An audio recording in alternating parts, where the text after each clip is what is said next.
y más novedosa y la fórmula mágica de la paz, digo, esto no viene del buen espíritu, esto no viene, no es un reflejo del Espíritu Santo, porque eso no construye paz, por el contrario nos pone a competir. Y en la sociedad a veces hay muy buenas iniciativas con mucho interés, pero cada quien está creyendo que descubrió que el agua mojaba, sí, ¿no?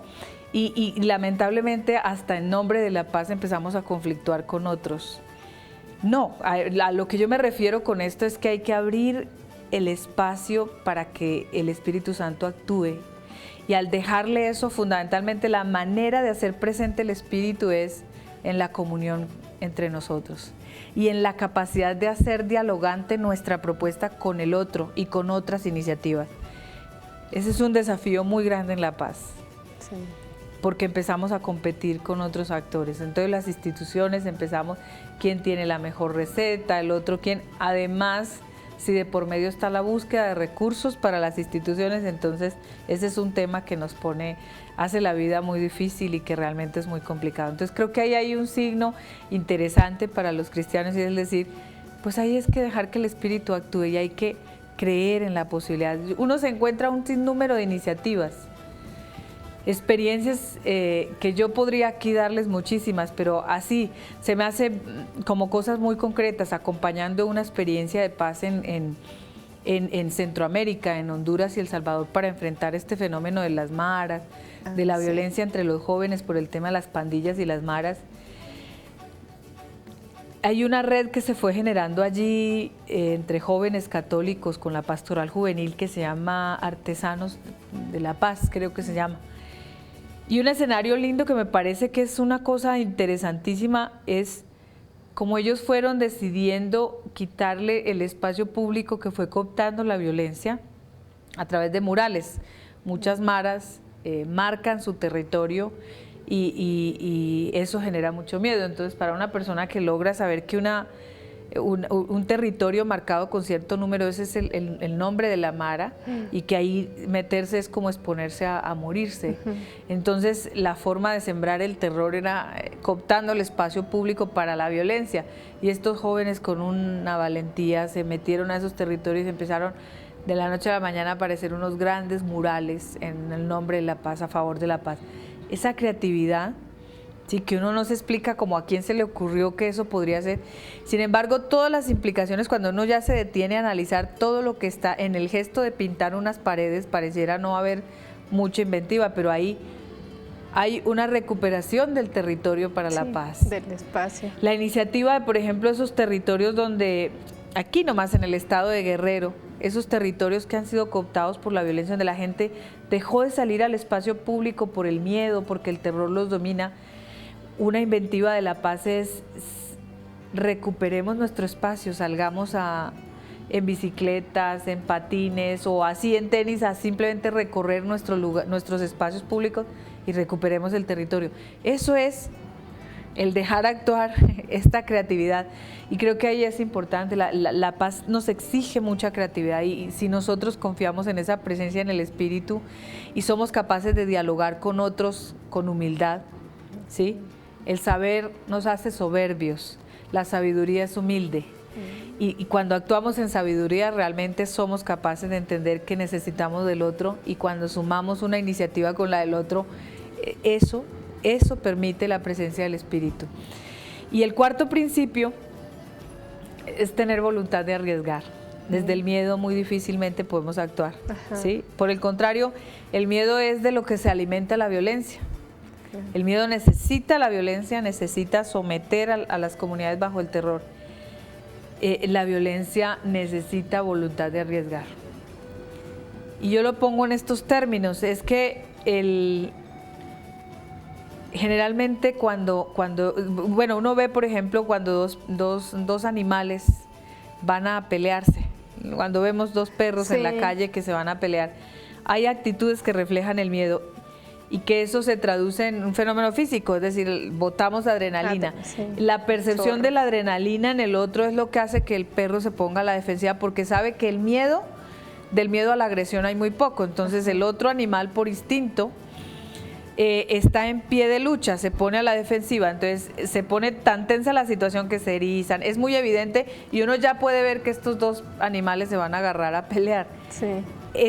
Pero ¿cuál es la base de ese tema? El miedo, el miedo. Si uno ve, la violencia se alimenta del miedo. La paz tiene que alimentarse del valor, de la certeza, y en el caso del cristiano, el valor no puede ser de una actitud heroica, humana. Ese es el otro extremo que también está influenciado mucho por nuestro orgullo y nuestra soberbia. La valentía nos tiene que venir del enfrentar nuestros miedos, porque el miedo es muy humano también, ¿no? Es muy natural. Sí. De enfrentar nuestros miedos basados en la promesa, ¿no? Basados en la promesa. ¿De quién? De Cristo, que nos ha dicho: yo les prometo que todos los días voy a estar con ustedes hasta el fin del mundo. Sí. Porque también nos ha dicho: quien me sigue no camina en las tinieblas, sino que verá la luz de la vida. Quien ha dicho: bienaventurados los que trabajan por la paz. Quien también nos ha dicho: quien pierde la vida por mí, en realidad la ganará. O sea, realmente son tantos las palabras de Jesús que todo el tiempo nos está diciendo: si usted va en mi nombre a trabajar por la paz, usted lo único que puede llamarse es feliz, bienaventurado. Eso es lo que le espera. Y pues miremos cuántos ejemplos de los que hoy en el mundo se nos presentan como víctimas de la violencia. ¿Cuántos de ellos nos presentan en su historia, en su testimonio desgarrador?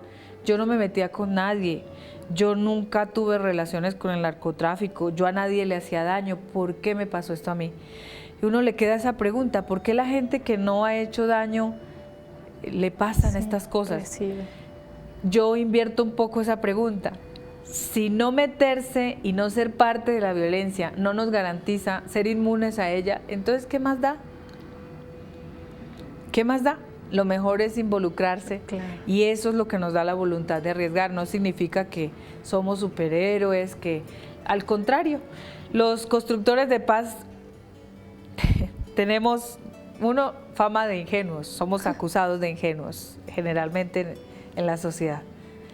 Dos, es un trabajo definitivamente de caminar contra la corriente, porque todo pareciera indicar ir en otra dirección.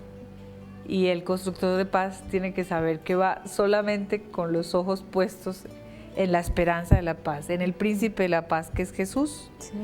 Pero sabiendo que todo parece ser adverso en este camino. O sea, realmente lo que nos sostiene en el horizonte es el amor de Dios, sí. Pero es un camino de dolor también. Pero es el amor el que nos da la fuerza para arriesgarnos, ¿no? Para desacomodarse. Y ciertamente esos 4 elementos están muy presentes en la espiritualidad de la cruz. Sí, el amor, no estoy hablando en chino, no estoy hablando en chino, estoy hablando en un lenguaje que es muy familiar para la espiritualidad de la cruz. Y pues yo, por el contrario, lo que siento es que mucho de esto yo lo aprendí primero en clave académica, lo aprendí desde la academia, porque por mi trabajo en la iglesia colombiana, pues tuve que profundizar y estudiar mucho sobre el tema de la paz. La iglesia me fue dando mucha formación, pero también la experiencia misma me obligó pues a empezar a trabajar en esto. Y primero yo diría eso, fue un trabajo en el que me vi inmersa sin pensarlo. Nunca pensé que yo iba a querer trabajar en eso, nunca fue algo en lo que yo me perfilé como profesión y nada. Terminé ahí metida en un territorio en Colombia que sufrió mucho la crisis que generó la violencia.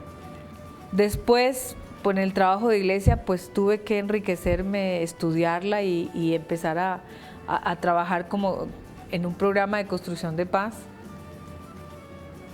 Diría yo, después te das cuenta de todo lo que haces y te vas llenando de profundas convicciones humanas y espirituales o cristianas, y entonces se vuelve como una opción de vida. Otros dicen que se vuelve como un vicio, pero digo yo, realmente es una opción de vida.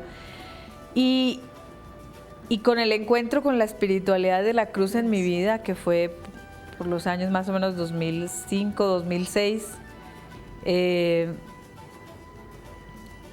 poco a poco fui entendiendo que eso dio un nuevo sentido a lo que yo ya hacía.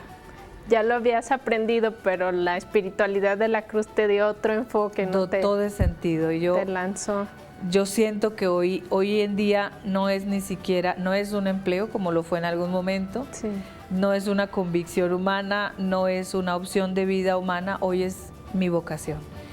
Y eso lo encontré en la espiritualidad de la cruz, por eso realmente puedo entender que todos los que tenemos la posibilidad de beber de esta espiritualidad tan rica, pues tenemos que ser verdaderos apóstoles de la construcción de la paz y pues es un llamado vocacional que está ahí y que hoy más que nunca es muy actual en estas sociedades en América Latina y el mundo que están clamando por la paz.